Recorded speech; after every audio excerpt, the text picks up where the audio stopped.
All right, it should be up. Okay, good. All right.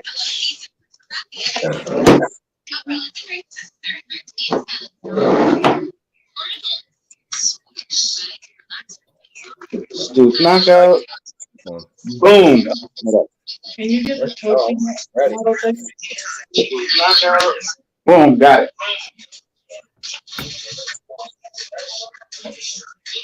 The small one.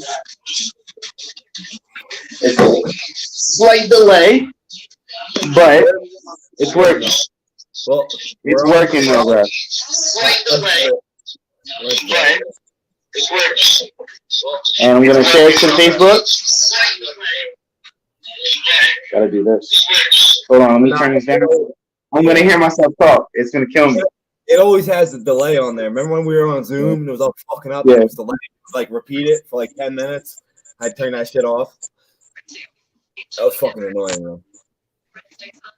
Boom. Let me share this to Facebook. Let me share this to the group. We ready. I'm excited for this one. I got my hydration done, so we're ready to go. We got like 45 minutes on this one today. My favorite episodes. Well, let's do it. They're slowly falling off my favorite episodes because of the debates, but this episode right here is pretty fire. You guys ready? You ready? Get it. Who's doing the intro today? What's up, bro? Let's go. Come on. Hit him with the intro, man. Come on. I got it. Come on. Ready? What's going on, everybody? It's your boy TJ back at it again with another episode of the Stoop Life. And today we got a good one. This is our type of episode. This is a two-piece in the biscuit if I was doing this by myself. But you already know what it is. We got UFC Fight Talk, baby. We have UFC 274, which is this weekend. We have 2 championship fights on this card. 2. Then we have a number 1 contender spot on the line. Even though I do think it's not exactly one. But you already know what it is. You know I'm here with Mr. BKO himself, my co-host, partner in crime.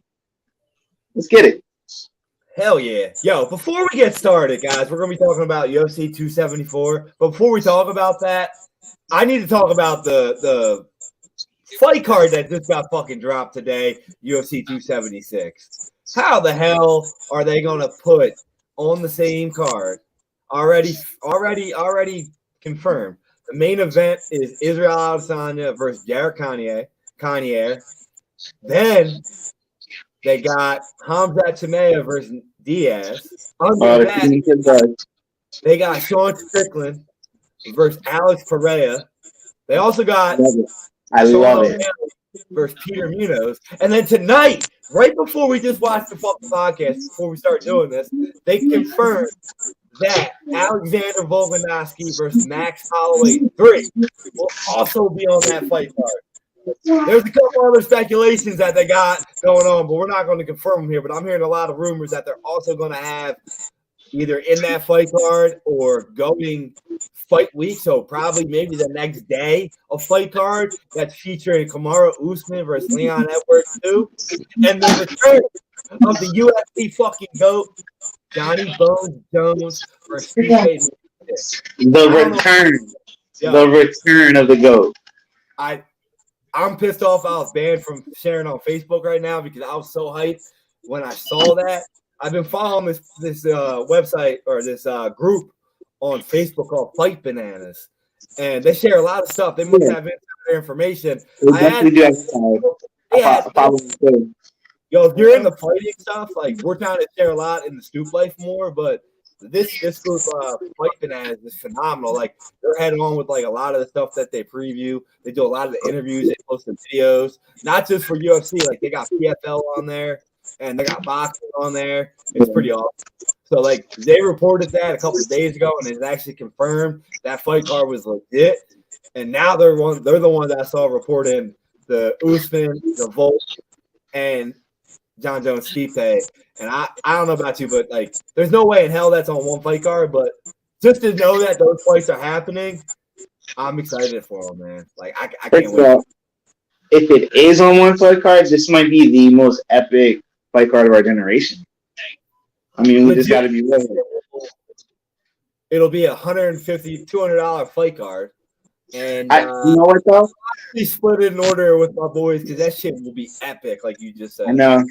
I mean, at the end of the day, you gotta have Bones and Stipe as the main event. That's Bones Jones. As much as Kamar Usman is the champ, Volk is the champ. But I've never seen a fight card where the champion wasn't the main event. Yeah, I mean, well, no, So, they're gonna be an interim heavyweight title because Francis is gone. Francis is done. He's that's gonna be true gone. too. I forgot about that. Champion. They already have. They have another fight heavyweight. It's Bam Bam versus Cyril Gain. So I'm assuming like they're gonna try and make that the winner of that fight fight the winner of this fight for the actual title.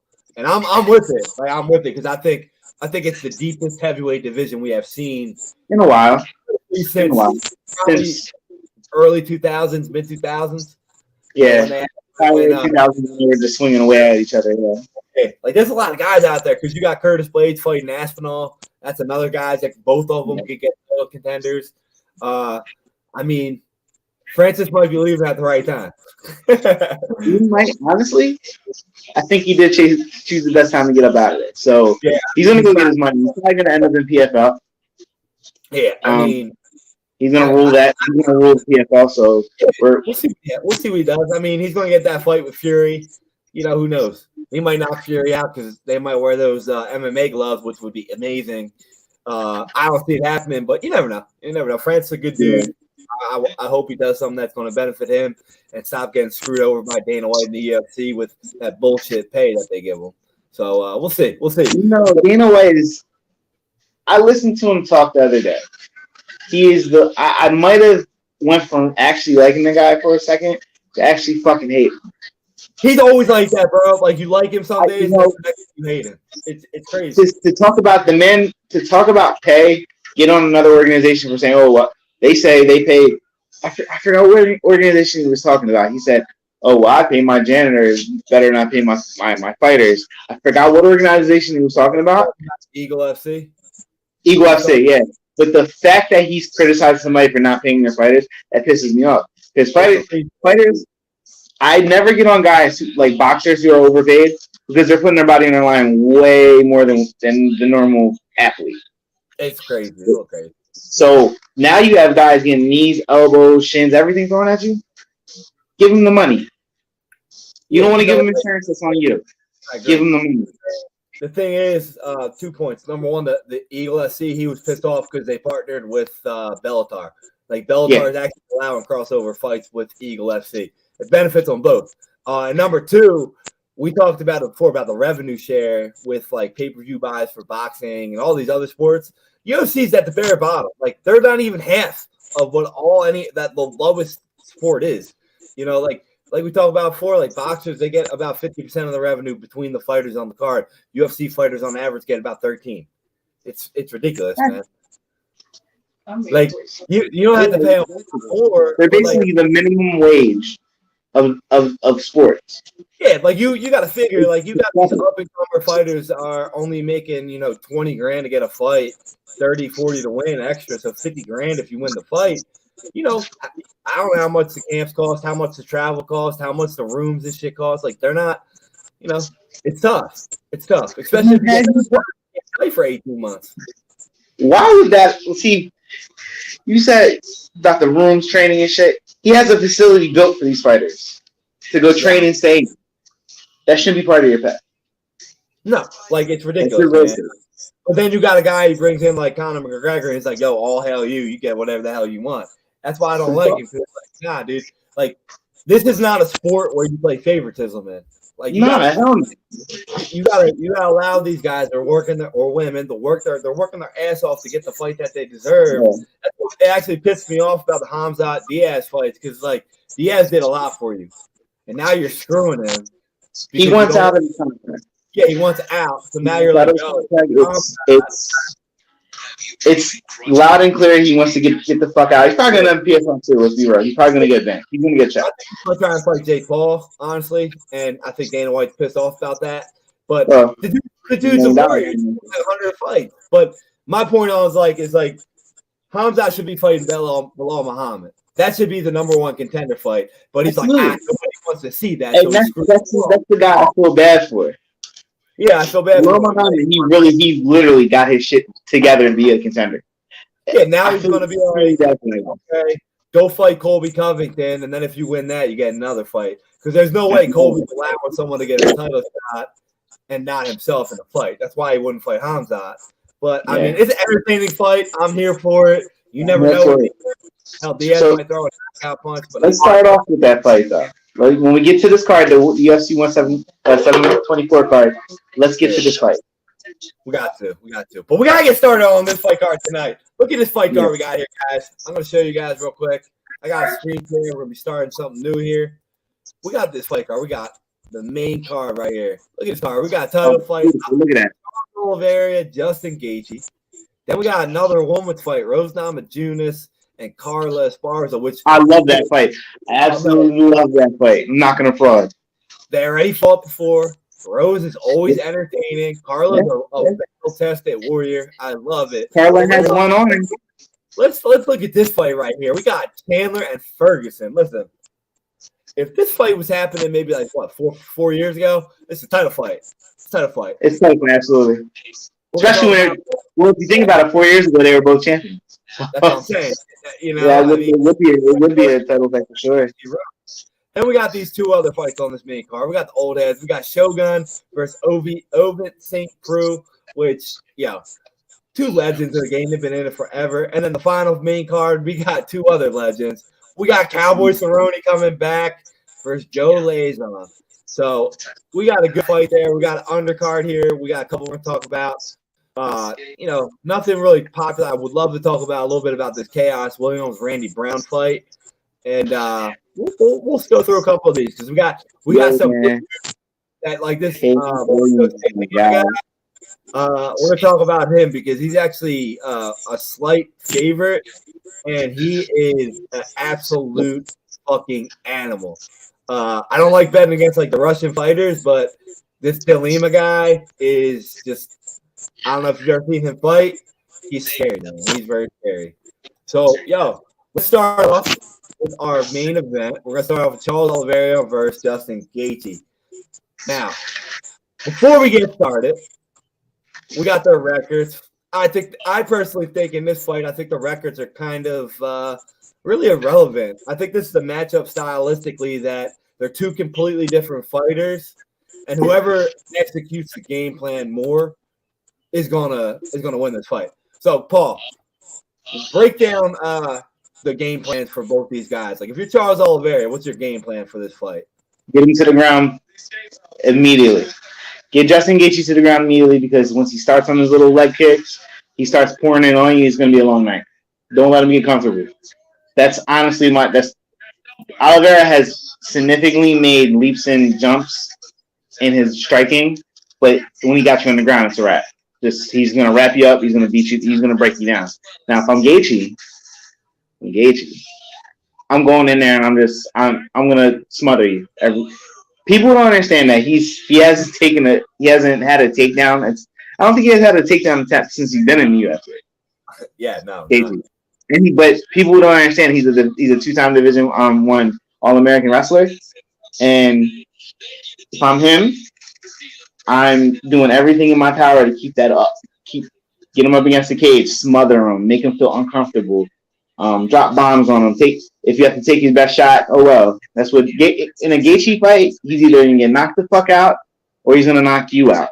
So Oliveira just gotta be a little bit more, cautious, get him down to the ground and pound him. Gaethje just gotta do Gaethje shit.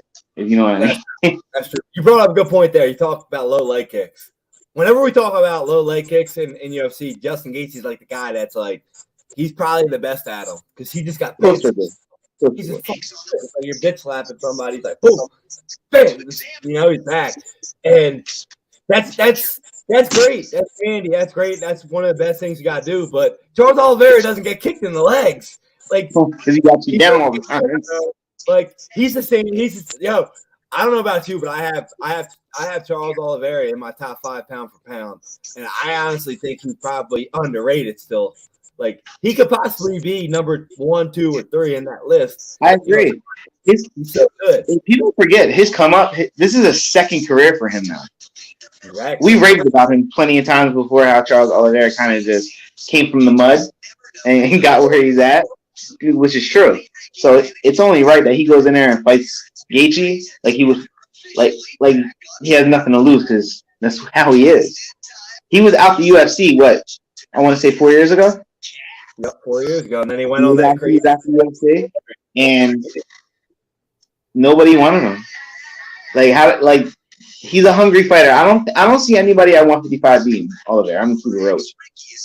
Yeah, I mean, the way I break down this fight too is kind of the same thing. When we talked about Charles Oliveira versus Dustin, it's kind of the same thing. Kind of the same thing. You got a dirty box, and you got to avoid the fucking clinch. That's exactly what he has to do. He has to come out, and he has to be wary though, because the last couple fights he's been fighting, he fought. He beat Chandler, he knocked out Tony Ferguson, but he came out. He was throwing a lot because they were 3-round fights. So I'm curious to see how he comes out. If he comes out right from the gate throwing, or if he kind of slows off, because he can catch Charles Oliveira, because if you remember in the Dustin Poirier fight, Dustin did hit him, but as soon as he got hit, he got clinched up right away, and then it was over after that. So if he catches him, he cannot let him clinch him, and that's before his Khabib fight. He never got submitted in his whole career. Barely got taken down. I'm pretty sure his takedown defense at that time was like 95%. Khabib took him down like 5 times, knocked it down to 73. So a lot of people haven't really attempted takedowns on Justin Gaethje for a couple reasons. Probably that low leg kick and that uppercut. I want to talk about that leg kick real quick, because he utilizes it like a boxer uses his jab. Yeah. He sets you up. Every time he throws that leg kick, he's setting you up. Every time he throws that leg kick, he needs you to switch stance, so it gives him a chance to come to you, to throw those overhand rights. That uppercut is vicious. It is nasty. I mean, he has one of the best. Like, his hands are awesome. Like, I love watching Justin Gaethje. It just sucks that he's fighting Charles Oliveira. And it's like, I know. I mean, like, I wouldn't be surprised if Charles Oliveira even caught him in like a punch, and he caught his arm and got him in like a triangle or something. Because he does shit like that. He does weird shit. He does. Charles Oliveira is on a 10-fight win streak. Like you just said, he hasn't lost. He hasn't fucking lost since. When was his last loss? 2017. So he's been on a 5-year win streak almost. And in that, it's not like he beat Sanchez. Like, he beat people. He's knocked out Michael Chandler, submitted Dustin Poirier, amongst other people. It's 20 submissions. 20. He leads the UFC. So a lot of people talk about, Khabib was the good guy to take you down.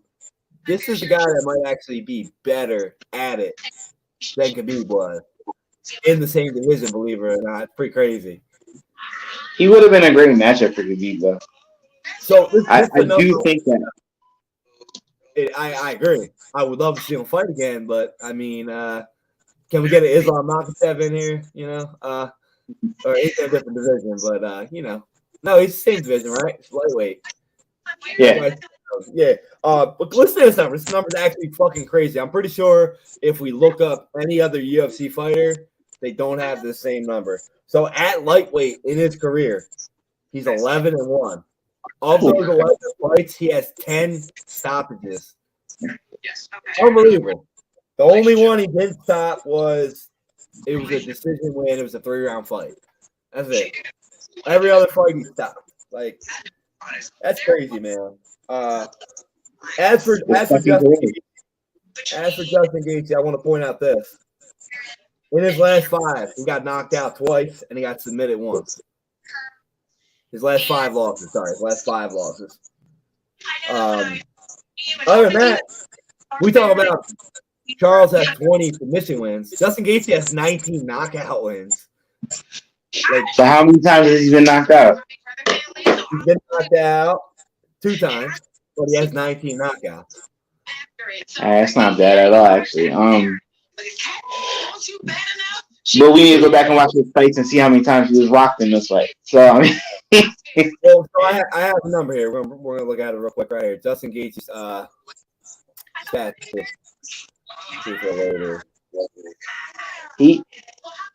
He's a die on his shield type guy. You know what I mean? Well, and let's look at it. I love that. You know, I'm not saying I don't think Justin Gaethje's good at all, but let's look at his opponents a little bit. All right, so he beat Michael Chandler. Fight was phenomenal. Not taking nothing. Not taking nothing from his loss to Khabib. Khabib's last fight, you know, thank God, because second round submission there, I won money. But let's look at the other people, okay? Tony Ferguson knockout in 2020. Tony Ferguson wasn't Tony Ferguson. Donald Cerrone knockout in 2019. Donald Cerrone hasn't won. We're going to talk about that. He hasn't won in fucking, it feels like a century now. Edson Barboza knocked him out in 2019. He was cutting weight. He dropped down the weight division. Wasn't the same guy. It was his first fight at that division. James Vick, supposed to be great. Dude hasn't done shit since. Almost went in there boxing his head off but got caught. That's what happened with James Vick. You know, and then he lost to Ed. He lost to Dustin, lost to Eddie. But his opponents really weren't that great. You know, his opponents weren't really that great. There were guys that threw with you. You know, these guys all were going to throw with you. I do want to give him credit, though, because he was the first person to knock out Tony Ferguson, which is fucking impressive as hell. But again, it was an older Tony Ferguson. A little loose. It was a war, though. The whole fight was a war. Exactly. I mean, but at the same time, you know, look at Charles Oliveira's fights. Let's see his opponents. You know, he's got some guys on there. Same thing. He got a couple of top 10 fighters on there. Yeah. I mean, same thing, though. He's got some guys that aren't, you know, that great either. We got Dustin Poirier, a great win. Michael Chandler knocked him out. That was a great win because it was a comeback fight. But Michael Chandler's 0-2. He lost the next fight, too. Tony Ferguson, same thing. You know, Gaethje knocked him out a year later. Oliveira didn't stop him. You know, so it says a lot on Gaethje's hand power that he knocked him out when the champ couldn't even beat him. Couldn't knock him out or finish him. That's his only finish. Third round. Only one out of his last 10, 11 wins. That's the only one he didn't finish was Tony Ferguson. But Gaethje knocked him out. So, like, if I'm betting something, a Gaethje knockout wouldn't be too far-fetched. You got Kevin Lee. It wouldn't. We'll see. I mean, it's a good card. So, the odds for the fight. We didn't even talk about it, but the odds for the fight. Who's your favorite in this one? We got Charles Oliveira is minus 188. Justin Gaethje's plus 152. By submission, we got Charles Oliveira plus 135. Justin Gaethje plus 3,400. It ain't happening. No. By knockout, we got Justin Gaethje plus 200. Charles Oliveira plus 750. 5 points, we got both of them at plus 500. So, before we move on to the next fight, who are you taking and how are you taking it? Taking Oliveira by a third round submission. All right, everybody, let's listen to me right now. I have the same exact thing, so put all your damn money on it. RGS picks no miss. Bobby knockouts picks no miss. I mean, it's pretty accurate. I ain't gonna lie. That's why I have Oliveira at third round submission as well. But I would also, you know, dabble on a couple money on a round 1 or 2, combine it, Gaethje knockout. I think if he does that's smart money, though. That's smart money right there. Because I don't know though, because Gaethje's really good in deep water. When he goes in deep waters in the 45, that's when he really is active with those knockouts. Yeah, but you know how these fights go. Like, you don't want to get caught. You don't want to get not caught. You don't want to get clinched up. As you start going into longer water, he gets comfortable with the range. Start getting a little tired. So I mean, out of his finishes, most of them come in the second or third round. So I mean, you can even do round 1, 2, or 3 KO. But I think it's going to be round 1 or 2 KO or a third round submission, which third round submission is my pick. That's what we're going with. We both have it. So lock that the fuck in, guys. It's a money play. Even if you take third round submission, it's like plus 4,600. So that's what I'm playing. I'm also taking him straight up in my parlay. So straight up submission. They're my 2 picks. Next up, we got your favorite your favorite fight on the card. We got the champion Rose Namajunas getting a revenge fight against Carla Esparza. What's your first thought about this fight? I love it because it's Rose. This is Rose's way of saying I want my win back. I want my loss back. Now she's going in there against a girl who's the first ever champ in this division, and Carla's been on a 5-win streak. Me personally, she deserves it. A lot of people might be like, should she have been in there? But in my opinion, I mean, Carla's an excellent wrestler. She's gotten significantly better striking. Problem is, she still takes damage. What does Rose do? Throw a lot of punches. Kicks are probably one of the best in the UFC. So, in my opinion, I love the fight, but I already know the outcome of this. I feel like Rose is going to go in there and knock her fucking head off. But I can see Carla bringing her down and submitting her like she did in the first fight. Yeah. So, she knows it. Yeah, I agree with you. You know, a lot of people are weary of betting a Rose Namajunas fight because you're like, which one is going to show up? You know, yeah. I don't think she's gonna be the Rose in the first fight. So do you remember Rose against Zhang? Second fight, she was the dog, and we're like, yo, she's gonna knock her the fuck out again. Like, no. Yeah. And she came in and she was Thug Rose, and she knocked her the fuck out. Like you just said, she lost to her. She lost to Carla, submission, rear naked choke, third round for the inaugural UFC Strawweight Championship fight. And I think you have no question in my mind what Rose Namajunas we're going to get. We're going to get Thug Rose. And when you get Thug Rose, you get fucking Thug Rose victory. So, I mean, I'm not going to take anything away from Carla. Like you said, she's on a 5-fight win streak. She's beaten a lot of good people. She's beaten 3 women. So, I mean, she's great. One thing she does very well, which she capitalized on in their first fight, was her wrestling. She's an A+ wrestler. Might be the best wrestling female, definitely in the division, maybe in the UFC. It's debatable. She's up there.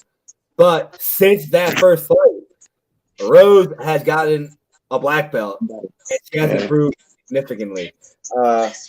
So I don't know how much of an advantage she has in that now, because we already know she's 5'1".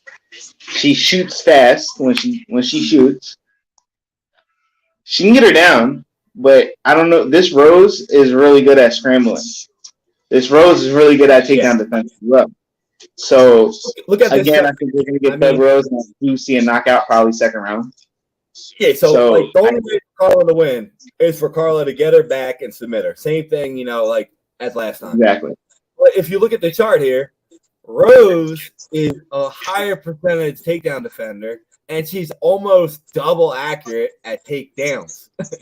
I mean, so it's like she improved drastically. You know, 48% for Carla at takedown defense is still pretty good, but when you're fighting at 56% compared to your 48 at defense, and like you said, her quickness, you know, that's something that Carla is probably going to be like, yo, this wasn't here the first fight, you know. So we'll see what happens there. I do like. It's crazy because I want to bring it up too because you got striking. We see by the eye test, Rose is by far better at her hands. Miles ahead of her, light years actually. Miles away. But if you look at the stats, it's actually, you know, she lands double strikes per minute, but Carla is more accurate, and Rose absorbs more punches than Carla does, but at the same time, this is the big number I look at. Strikes landed, 4.01. Strikes absorbed, 3.88. For Carla, 2.34 strikes landed, 2.75 absorbed. Now, if you ever notice in a fighter, when they absorb more punches than they land, they usually aren't throwing very well, no matter what their accuracy says. But it also means they got pretty damn good grappling. So, you know, one thing I've noticed from the Andrade fight, the first fight, Rose increased her grappling a lot too, because that's why she lost fight. Her grappling was that good. But Carla as well got better with her striking. Her last fight, she won. She mauled the girl. Granted, she's not Rose. Jan's not Rose. Before I put that out there, but in the 5 fights that I actually watched all 5 of her fights that she's won. and a lot of it is her just throwing punches. I think she wants to get over just being a grappler and evolve a little bit being a better striker, which she has. But I think that's gonna not play into her favor because she's 5'1" going up again. I keep on saying where I see her mistakes at for Carla is her rushing in there. Where I see the mistakes against Michelle Waterson when she fought her, she rushed in there and she got caught. Rose is a very sit back fighter. She's gonna sit back and wait for you to come. She's a very good counterpuncher, hell of a kick. Man, listen, that head kick she lands on people, it's vicious. And Carla is just not somebody who's gonna get up in your shit with her striking. I don't know if she has a lot of power either. I mean, the Marina Rodriguez fight wasn't that throwing either. So, but it showed that she can strike. Yeah. I mean, I agree with you 100%. You know, I don't think she hits that hard either. She doesn't. She kind of just it's flaring. It slaps, which is good. She has another technicality to her game, but Rose is not. She picks her spots very well. Absolutely. If you look at the numbers here too, I actually was very surprised because we watch Rose a lot, and I feel like did she knock that girl out? She only gets a knockout 18% of her wins, which is actually crazy. It's 55% by submission. I actually thought it was the opposite. I don't know why. I guess when Rose wins, I win money, so I get excited and I feel like it's a knockout. Well, I was looking at her fights. I was like, oh wow, she didn't knock her out. She submitted her. It's pretty crazy. But she finish rate is pretty high. Finish rate is 73%, which is pretty damn good. Pretty damn good. I mean, she submitted Michelle Waterson. They have two common opponents like that. So I mean, Michelle Waterson's a really good, like, well-rounded fighter and a veteran. She got her down and hit her with a rear naked choke. Yeah, another. Not to mention. Yeah, it's true. Another thing I want to bring up in this fight, if you look at Carla's last fights, round 2, round 3, round 3, round 3, 3. She hasn't fought in a 5-round fight. She hasn't won 5 rounds since 2013.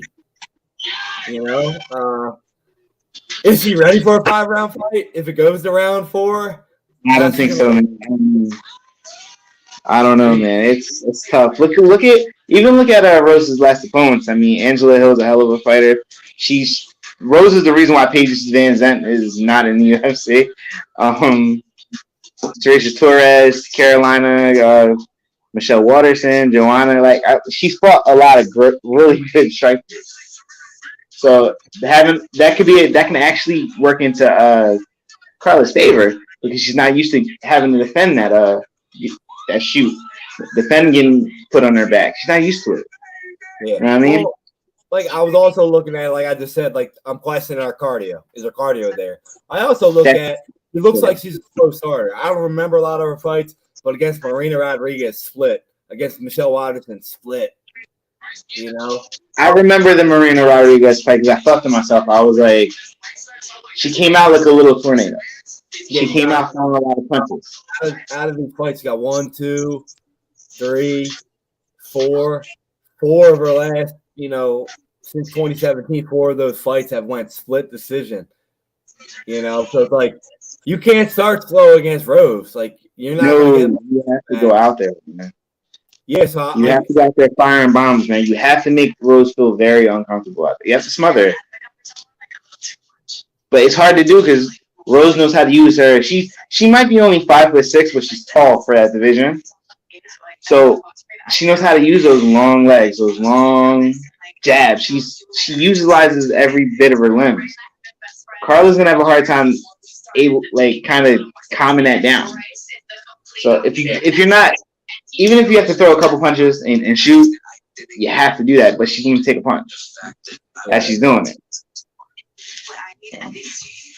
I mean, it's going to be an interesting fight because Carla's experienced, so she should have game plan. No, you got to get inside on Rose very early. Otherwise, when Rose gets comfortable with them hands and feet and takedowns, you got no chance. You got no chance. If it wasn't for the body slam that she lost, she wouldn't have lost since what 2000 freaking 16. You know, she would be good. But unfortunately, you can't all win that. So let's say the odds here for this fight. We got Rose Namajunas minus 220. That's 200 on UFC, but it's 220 on FanDuel. Plus 176 for Carla. By decision, we got Rose plus 160, Carla plus 280. By KO, Rose plus 380, Carla plus 950. By submission, Rose plus 500 and Carla plus 1800. So what they're sleeping on Carla. She's a massive underdog. Yeah. I mean, plus 176 isn't that bad. Honestly. It's really not. Especially going against Rose. You know, kind of when I saw that line, I was kind of like, oh man, I don't know. Like, you look at the next fight, you know, the odds are a little higher for our guy, but it kind of makes me weird what's going to happen. So, what's your pick for the fight? Or should I have to go first? What's my pick? Yeah, what do we got? You want me to pick first? See if we're the same again? I think I'm gonna go second round knockout, Rose. All right, I fuck with it. Except I actually have Rose Namajunas by decision.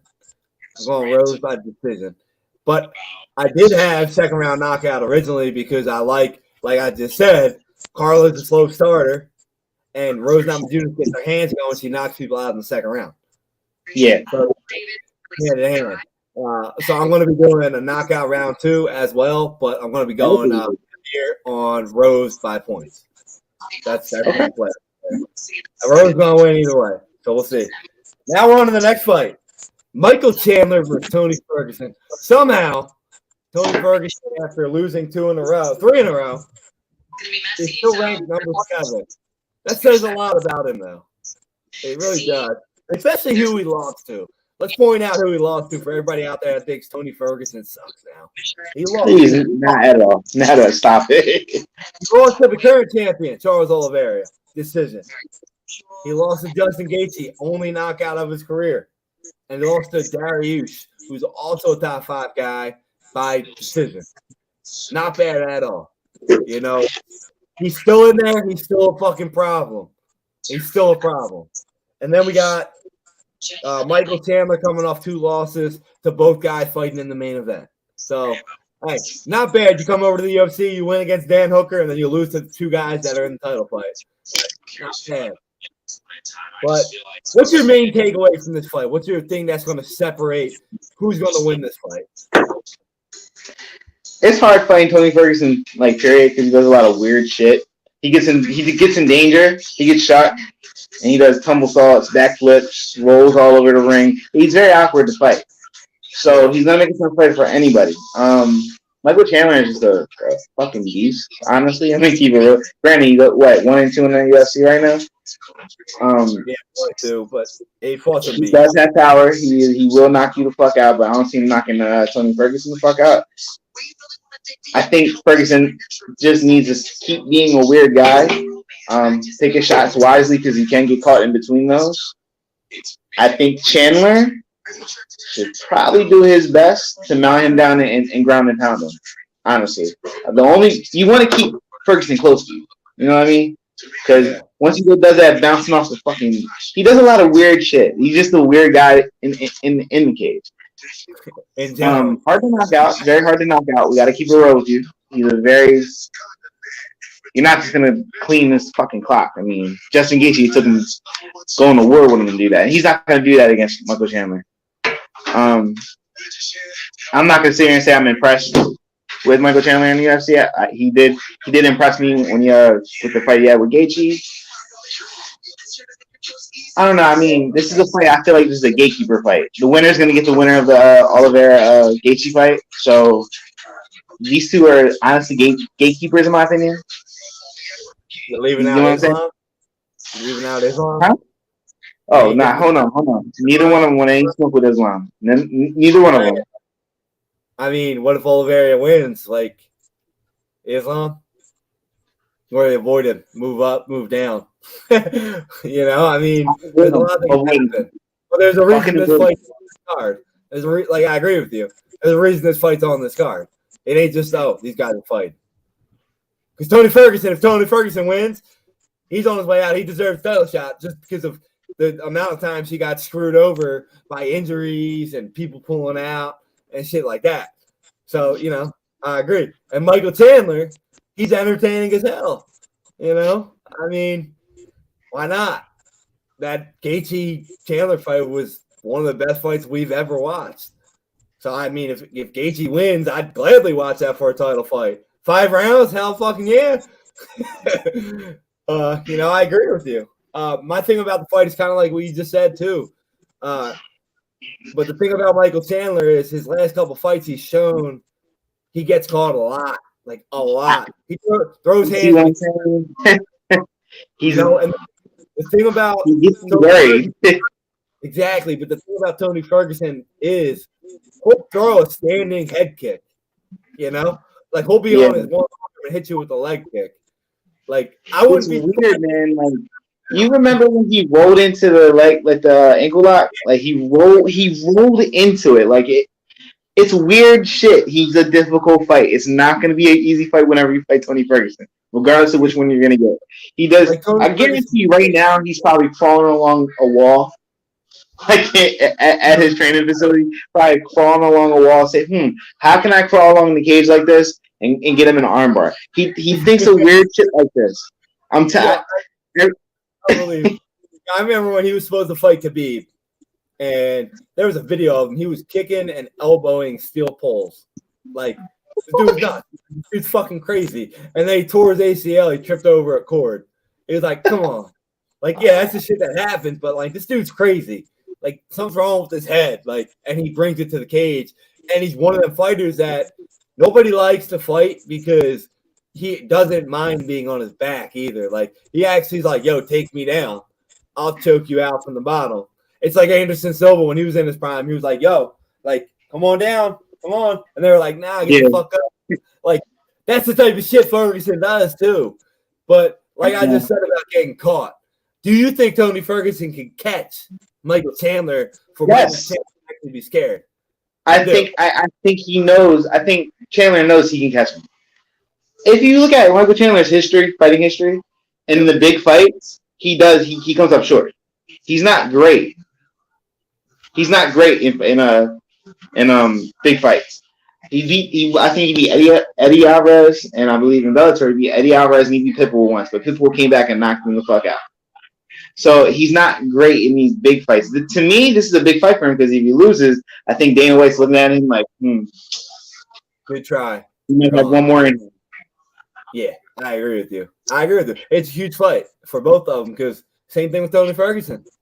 Yeah. If he loses, you're like, well, you lost to 4 out of the top 5 guys. Like, sorry. Like, I mean, what are you going to do? Yeah, exactly. It's kind of like a lot of these Bellator guys come over and they're not instantly successful as it is, and he's showing why. He's tough. Don't get me wrong. I have a lot of respect for Michael Chandler. That war he had with Gaethje showed me I kind of liked him a little bit more. But I'm a big fan for that, yeah. But I wasn't. Believe it or not, I didn't like how cocky he was. Like I didn't like how he was coming into the UFC. Like, remember when he was coming to the bubble? He was training to be the replacement. Yep. He was, like, to me, it rubbed me. I get what he was doing, but it was just rubbing me the wrong way how he was training. I didn't like him in Bellator. I always want Eddie to fuck him up, maybe because of my Philly bias, but I always wanted Eddie to fuck him up. When he fought Pitbull, he beat him, but I was glad when Pitbull came out and knocked him the fuck out. Like, but he, like many Bellator guys, they're not successful here long enough.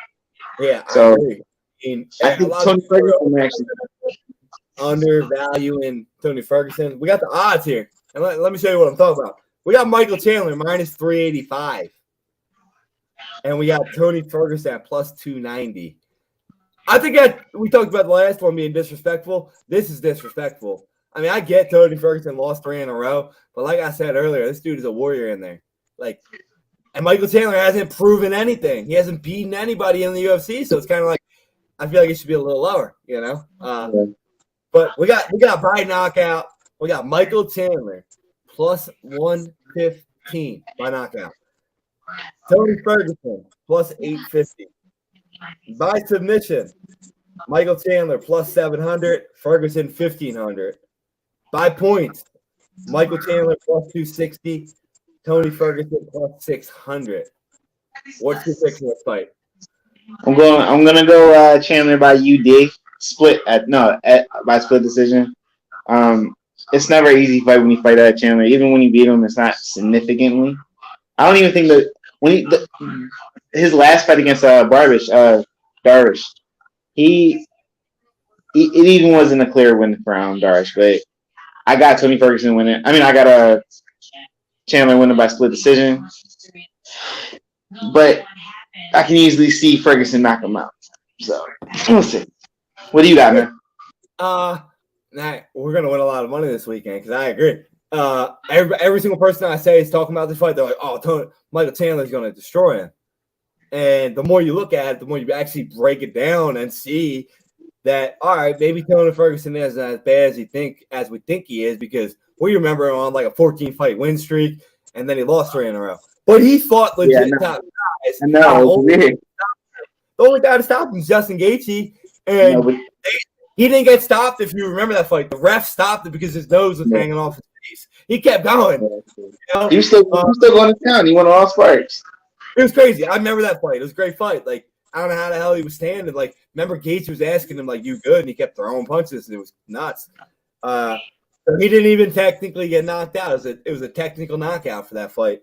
So I actually agree with you. I think it's going to be 2-1. You know, maybe someone's going to split it, but decision by Chandler. But like you just said, I might throw a little couple bucks on a Ferguson knockout to surprise people, because I don't think Michael Chandler's that good. I really don't. I didn't think Michael Chandler was going to knock out Dan Hooker, and he did. It's weird. What happened to Dan Hooker? He's fucking shit the bed like the last 3 fights. He's got knocked out 3 other times. He proved why.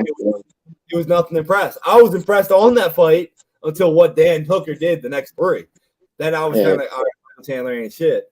A lot of people are going to put a knockout by Michael Chandler, but it's plus 115. Like, that don't entertain me. It don't make me happy. I don't. Zero. Like I said, we broke it down, and it's like, so you're going to tell me he's going to knock out a guy inside 3 rounds that's never actually been knocked out in a fight? I don't see it happening. I don't know. That's just me. It could happen. Don't get me wrong. Chandler throws hard, but them steroids don't mean you can actually land the punch just because you hit hard. That's true. That's true. I agree with you there. You saw how ripped he is right now, right? He looks like a bigger TJ Dillashaw. Like, he's unbelievable. But that doesn't mean shit in the UFC. Like, you can come in as ripped as you want, look like an action figure, some video game character. It doesn't mean you have a jaw, and it doesn't mean you're going to land your strikes. So until Michael Chandler proves to me that I should give him that credit, he's not getting that knockout credit for me. It's just not happening, because Tony Ferguson is not Dan Hooker. That's all I'm saying. I know. Tony Ferguson got a chin on him too, so I mean. Yeah, you can hit this dude with the steel fucking brick wall, something. He's not gonna get knocked out. He's not. I'm telling you, he's probably smacking. I'm telling you, he's probably some way, somehow training his jaw right now. Absolutely, he probably told his fucking training partners to put clay in their gloves and punch him in the face. I'm not shocked. I'm not. His everything about him. It's He different. Up Antonio Margarita and was like, "Yo, bring them gloves from the Cotto fight. Beat me." Because he's nuts, bro. Next, we got to talk about. We got another fight here. We're not going to talk much about these 2 fights, but we're going to talk about them real quick because it's the nostalgia. We got to bring up the nostalgia of these next 2 fights, man. Yeah. So the next fight we got 2 veterans. We got Shogun Rua versus Ovince St. Preux. Now, I don't know about you, but I was like, how come this fight's on here? And then I'm like, yo, that fight's entertaining as hell. Like, they're both kind of old, but they both know how to do everything. So I'm excited to watch that fight, because as much as I want to say, yo, Shogun is not entertaining anymore, he's old, he's old and entertaining still. And as for Ovince St. Preux, he's that guy that is never good enough. I know. Talented as shit, though. Talented as shit. Yeah, so we got the odds for this fight. We got Ovince St. Preux favorite at -250. Shogun is +198. By knockout, we got Ovince St. Preux +250. Shogun +450. By submission, St. Preux +300. Shogun is +500.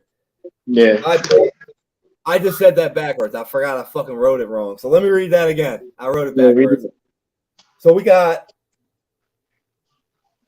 No, I was right. Never mind, it's right. It's right. And then by decision, we got +320 and +2600 for Shogun. So based off of that, what do you think the fight's? How do you think the fight's going to play out for these two veterans? A boring ass unanimous decision. But let me break it down real quick.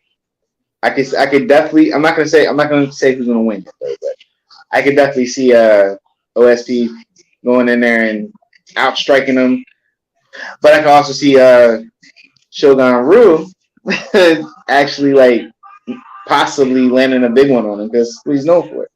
But as I'm looking, side note, as I'm looking at this picture, he looks 110 years old.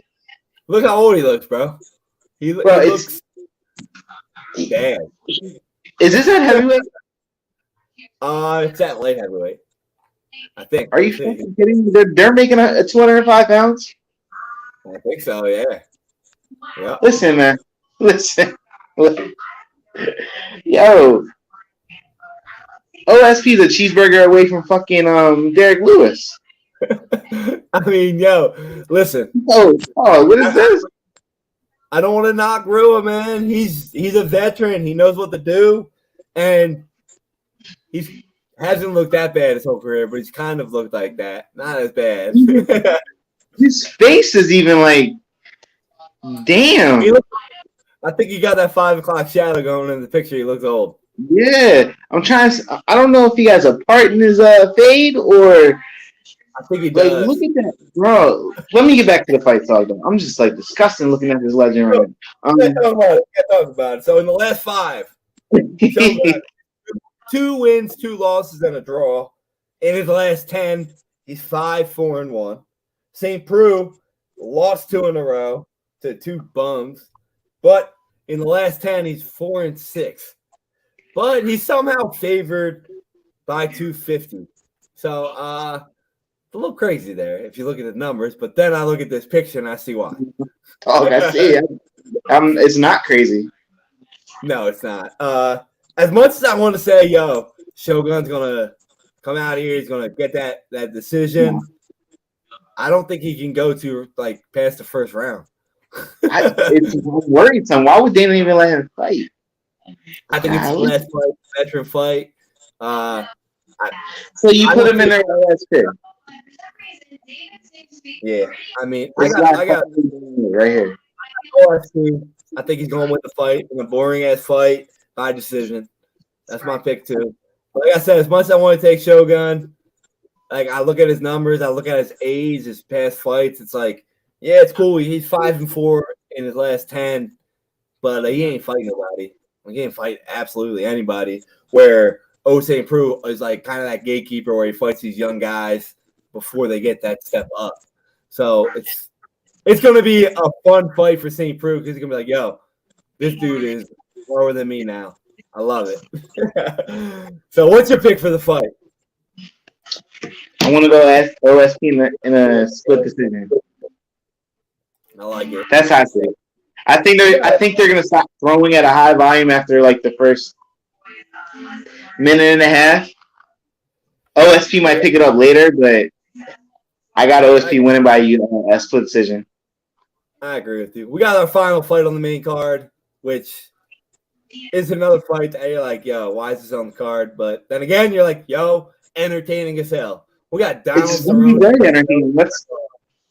Let's take a second and realize we've never seen a boring cowboy fight. Let's put that out there. Yeah. But I want to point out all of you guys out there that love Donald Cerrone. I love Donald Cerrone. He's 0-4-1 in his last 5, and the split It breaks my heart. the draw was actually he actually got knocked out in that fight as well, but he got overdrawn because he was on steroids. So he's actually 0-5 with 5 knockout losses in his last 5. His last win was against Ally Quinta all the way in 2019. As for Joe Lauzon, he ain't much better. In his last 5, 3, his last 10, he's 4-6. But the quality of the opponents that Cerrone lost to compared to Lauzon is head over heel. You know, I think Joe's best opponent was what in those fights was Clay, right? It was Clay Widow, right? Clay Guida, and he lost. That's probably his best opponent in those fights. Yeah.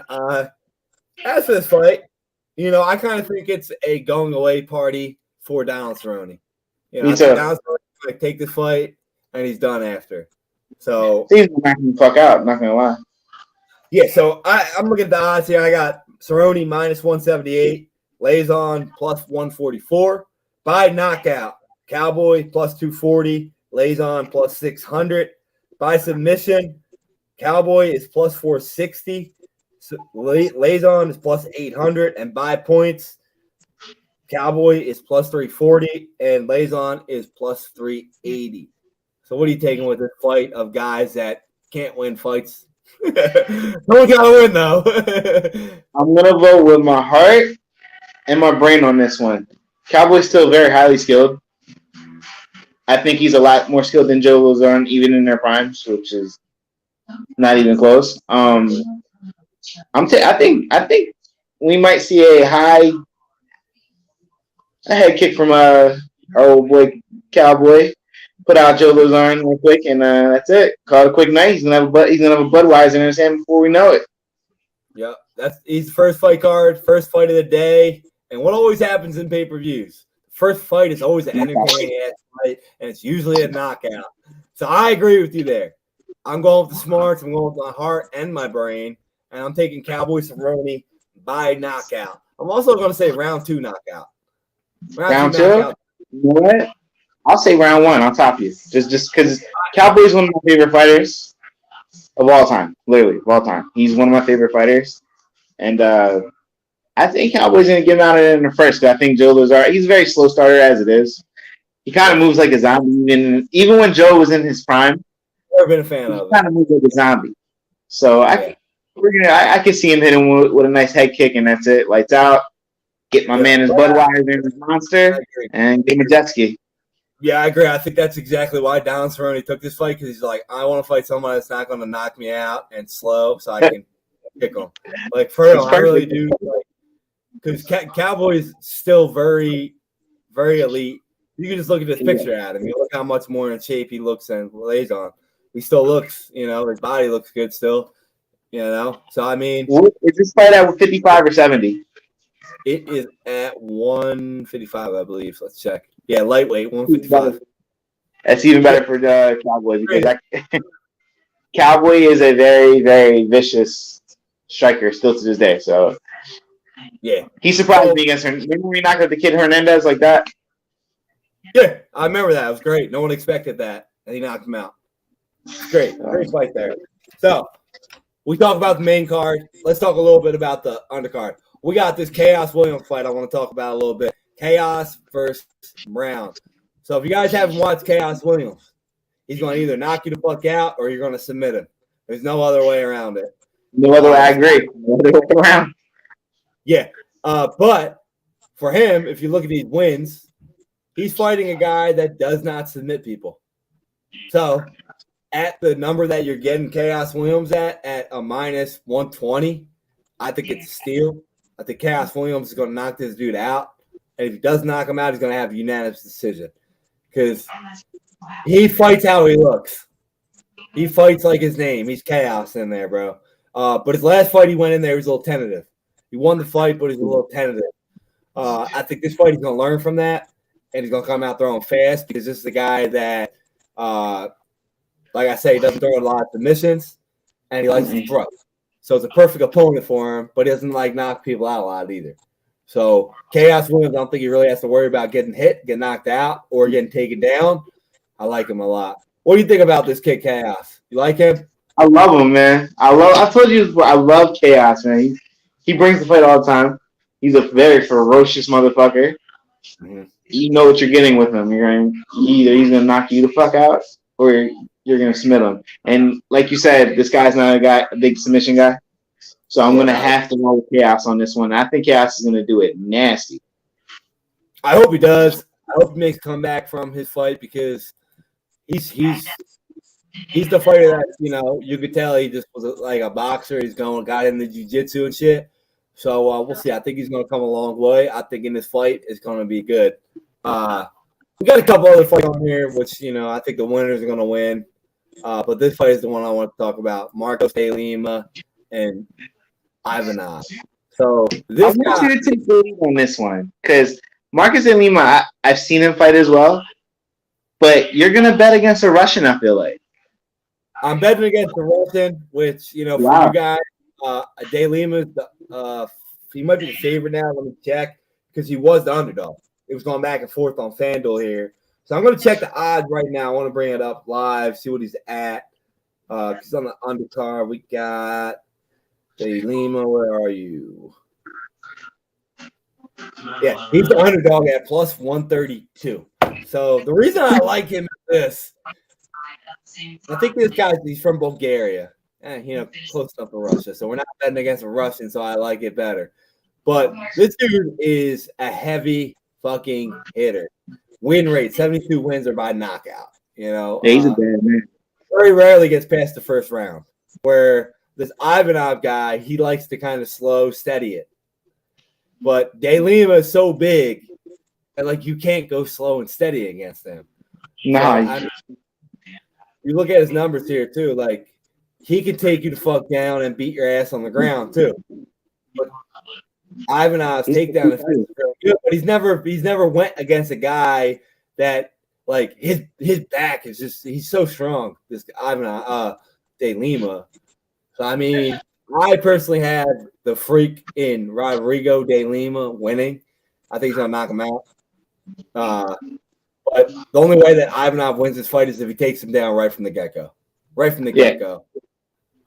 So, I'm telling you guys, if you guys are looking for a fight on this card to take a heavy underdog, well, not heavy, but underdog by knockout. Let's see what it is by knockout on here. Because I'm taking him by knockout. I want to take your man on this one. I want to go with what you say on this one. I could see De Lima knocking him out. By knockout, he's plus 300. And Ivanov by points is plus 220. So pretty good odds there. And it's up on the chart there, so it looks like it could happen. I like it. It's only a 3-round fight, so you never know. But like I said, Ivanov has to try and take him down right from the beginning to control him, to wear him out, tire him out. And I really see Rodrigo Lima hitting him and knocking him out while he's trying to take him down. So plus 300 knockout. That's one of my underdog picks for you guys on the fight card. I've never been a fan of Blagoy, whatever. I've never been a fan of him. I'm gonna roll with De Lima on this one. I've seen him take a bad L to somebody. I think though. Mm-hmm. Yeah, Junior Dos Santos whooped his ass. Derek Lewis whooped his ass. Now I remember. Yeah. Alexander Volkov stopped him, so that shows you a lot right there. I'll take De Lima all day, twice on a Sunday. I'm taking the hungry Brazilian, dude. That's just going back to the roots. Take the Brazilian. That's how we used to do it. Used to do it. Take the Brazilian. Yep. Anything else you want to talk about on this fight card? Is Tracy Cortez a first form athlete? She's on the undercard, right? Yeah. She's girl. Yeah, Tracy. I think she's a first form athlete. Yeah, she is. I never met her though. Hey, it looks pretty good. Tracy's 9-1. Melissa Gatto is 8-0. It looks like it's Gatto has a chance of showing off, to get noticed now. Because Tracy Cortez is, you know how Dana is with these girls, man.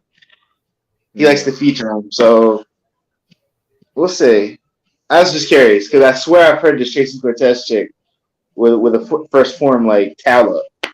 Wait, there's a lot of UFC fighters that are. There's a couple. Believe it or not, Tyron Woodley was. Really? I didn't know that. Yeah, that's why I always voted for him until he got his ass whooped, turned into a bitch, and I was like, sorry, fam. No more. He was on the podcast with Andy a couple times. He's actually very intelligent. I don't know what happened to him in the ring. I think he just lost the desire to fight. I don't know how, I don't know when, I don't know what happened. But yeah, he's a reform guy, very intelligent guy too. But I don't know what happened. Shit happens, so it went downhill. But anytime there's a first form person in there, I'm willing to bet that they're probably going to put in the hardest work out of anyone in the room. That's why she's favored right here, minus 145. So I'll probably throw her in my parlay too because she's first form girl. But other than that, there's a couple other fights on here, like this fight, Norma Dormont and Chazon. That's a good fight to watch too. Yeah, Chazon's fight. Dormont was actually the champion in that low weight before they cut it because there was not enough. So she's a girl that can fight. We also got a guy on here, Francisco Trinaldo. He's a veteran. Yeah, veteran. This guy just throws fucking hands. Like, yeah, he can. Like, he's a scary guy, man. Like, I wouldn't want to be in a ring with him. He looks like he's about to fucking rip someone's head off. He's scary too. Like, he's good. He's favorite though. I don't know much about Danny Roberts, but he's from the UK, so I'm willing to bet against him because they're a bunch of bitches. I mean, think about it though. I'm not even lying. Like, United Kingdom fighters, like, they're very rarely elite. There's a couple of them. Darren Till, look what happened to him. You got Aspinall right now; it's pretty damn good. But Michael Bisping, hey, he's different. He's a different breed. He's named after Mike Tyson. You got to be a freaking athlete of the world, But yeah, other than that, man, I think this fight card is going to be great. And I think it's going to be amazing. Yeah, so I don't know about you. I'm excited for it. I'll be texting you during. I'll be watching it. But we got a lot of great events coming up that we're going to be talking about. And I'm excited about them. So we're ready for it, bro. We also have a Canelo fight this weekend. Yeah, so I'll be breaking that down tomorrow. I'll be having that out by tomorrow, that fight. I think a lot of people don't know who Demetrius Bivol is. So yeah. I'm glad to introduce people who he is. Yeah, well, you guys be sure to listen to that one because he's going to drop a lot of information that you're not going to know, and you're going to look this guy up because you were sending me shit last night. I had to look it up. I was blowing you up about him. Hey, he looks pretty. He's a good fighter. Canelo's moving up. It's not like it's a title fight. It's against a tough opponent, but we'll see what happens. I don't know enough about it. I just always take Canelo. Still Canelo, man. So. Yeah. Canelo moved up to 175 before. Yeah, it'll be tough. But the last thing I want to say is on Monday, which is going to be the next podcast you're going to see both of us on. You're going to hear both of us on it. Is we're doing a debate. Now, I wasn't too thrilled about doing this debate because it's easy victory for me. But sometimes you gotta let people get their chance, especially if you already dominated them in a debate already. Hey, so, yeah, we got another debate coming up, and we're going to be talking about UFC. We're going to be debating about who was better in MMA between BJ Penn and Jose Aldo. My man Craig Wilde is going to be coming back on the podcast. He's going to be representing his top 3 favorite fighter, BJ Penn, and I'll be rocking Jose Aldo. So be sure to tune in for that. It's going to be a fun debate, and I'm hoping I walk away with another win, but you never know. Somehow I might come into the podcast and I might have a sore throat and I can't talk. But other than that, I'm not worried about it.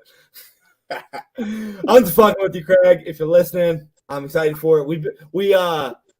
How long have you heard us bitching and nagging at each other about BJ Penn? So I'm like, yo, we gotta do it. Let's just do it. Well, the argument before was BJ Penn and GSP, and I don't think that would have been fair anyway. So Jose Aldo is an interesting one. Yeah, we're talking about the reason it got brought up was because BJ Penn was recently on the Joe Rogan show, and he was talking about how he was the greatest fighter, lightweight fighter ever, and I was like, dude, don't start this shit again. Like, don't start this shit again.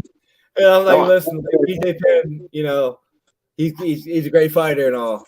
I'm not gonna get any details out, but let's not go that far, bro. All I'm gonna say about that is this: he's a pioneer. Yeah. How he breaks that down after that, that's on him. Yeah. How you break down Jose Aldo, he's another pioneer. We'll see.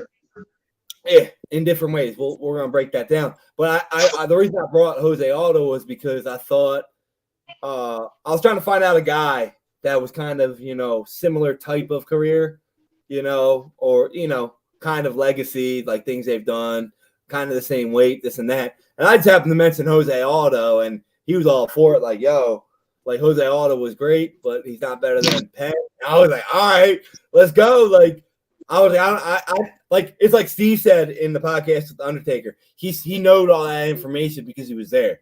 Like, I know all this information I'm gonna give you guys on Jose Aldo because I was there. I watched it as a fan. Yeah. I loved it, and he's one of my favorite fighters ever, Jose Aldo. I'm gonna show you why. So be sure to tune in on Monday. Yeah, guys, make sure you guys do tune in for that one. It's gonna be a fun one. Me personally, I would have put Frankie Edgar against him, but so, yeah, I wanted to put Frankie Edgar against him, but then I was like, well, it's kind of hard to try and beat me when the guy not beat your guy 3 times in title fights. So we scrapped Frankie Edgar, we scrapped him away, and we came up with Jose Aldo. You know, Price, you could have put Eddie Alvarez against him. Yeah, it could have been a lot of people. Just the first person that came to my mind was Jose Aldo. So he's like, all right, cool. And it's going to be a good argument. It's going to be fun. So I'm curious to hear what he's going to say about it because if I remember, frankly, last time when he tried to bash me with John Jones, I made him speechless. So Craig, you better. Yeah, that was his best moments, but he's coming off a win now. Yeah. Let's remember. Craigie boy's coming off a strong win in the tennis debate, the first ever. Yeah. So I think he got a little hype behind him. Yeah, we'll see if he lets me go first or not. We'll see. We'll see what happens. He's probably thinking about it every night. Like, should I go first or second? First or second? First or second? What's the point? He's going to go first because he knows I do too many podcasts and videos. I'm too comfortable speaking on here. Yeah. I go first. He's going to be like, fuck. So we'll see. I'm not counting him out because he is coming off a win. But we'll see what happens because you know who else is coming off a win? Yeah. Fucking what's it called? Carla. She's coming off 5 wins actually, and she ain't gonna win. So we'll see. Oh boy! All right, guys. Thanks for listening in. Hope you guys like the podcast. If you guys do like the podcast, make sure you check us out on Facebook. Check out the group The Stoop Life. That's where all of it begins. That's where all the shit talking starts. That's where all the facts get started, and that's where all the every information that you need is in there. So join that. But Paul, finish it off, man. Thank you guys for listening. This has been great. This is our favorite type of episodes. We like to talk about guys who like to throw hands. Let's just be real. We're idiots. We like to see these guys just beat shit out of each other. So we were excited for this episode. Tune in for more, man. Join the Stoop Life on Facebook. Follow us on Instagram at _Stoop_Life. Also follow the podcast, which is the same thing. This with podcast at Afterlife. Just keep following, man. We're growing. The brand is definitely getting there. Thanks, everybody. That's all. I keep on thanking everybody because without you guys, we are nothing. So make sure you share, like, and talk about. If you don't like us, forget we even exist. So yeah, I agree. But again, like you said, guys, another one. Thanks for listening. Thanks for sharing us. Thanks for helping us. You're keeping us going. So feel free to reach out to us to join in. We'd love to have guests on the podcast. Even though we're doing episodes like this, y'all can hop on. We'd love to have it. Anybody. Yeah, for sure, man. But again, thanks, guys. Y'all have a good rest of your day, rest of your night, and we will catch y'all on the next episode. Peace out, y'all.